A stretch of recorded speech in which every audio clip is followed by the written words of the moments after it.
বন্দে মাতরম। বন্দে মাতরম। মাতরম। বন্দে মাতরম। মাতরম। বন্দে মাতরম।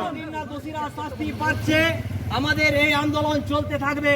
শুধু আজকের এই গড়বেতার কলেজ গেট নয়, আমরা মেদিনীপুর জেলার প্রত্যেকটা কলেজে কলেজে এই আন্দোলনকে ছড়িয়ে দিয়েছি, গ্রামে গ্রামে এই আন্দোলনকে ছড়িয়ে দিয়েছি, ব্লকে ব্লকে আন্দোলনকে ছড়িয়ে দিয়েছি। আর বাংলার মানুষের কাছে বলতে চাই, তৃণমূল ছাত্র পরিষদ, তৃণমূল কংগ্রেস কোনোভাবেই দোষীদের ছেড়ে কথা বলবে না।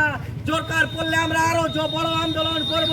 কলকাতার রাজপথে 28 আগস্ট আমরা সকলে গিয়ে বুঝিয়ে দেব, দোষীর শাস্তির দাবিতে যেমন আমরা কলকাতার রাজপথে যাব, একই রকম ভাবে আমরা 28 আগস্টের ময়দান ভরিয়ে দিয়ে বিরোধীদের বুঝিয়ে দেব আমরা দোষীদের বিরুদ্ধে আমরা দোষীদের বিরুদ্ধে লড়াইয়ের জন্য রেডি আছি। আমাদের কুৎসা প্রচার করে বাংলাকে রোকা যাবে না, বাংলার ছাত্র যুবকে, বাংলার মহিলাদের অসম্মান করা যাবে না। এটুকু বলে সকলকে ধন্যবাদ, নমস্কার এবং সংগ্রামী অভিনন্দন জানিয়ে আমি আমার বক্তব্য শেষ করছি। জয় হিন্দ, জয় বাংলা।